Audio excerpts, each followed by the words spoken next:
بسم اللہ الرحمن الرحیم۔ Classification of living thing. اس دنیا میں کروڑوں تعداد میں جانور پائے جاتے ہیں۔ سائنسدانوں نے انہیں مختلف گروہوں میں تقسیم کر دیا ہے۔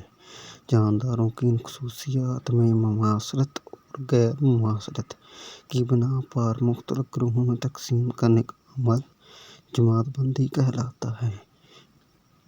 جماعت بندی 5 کنگڈم سسٹم۔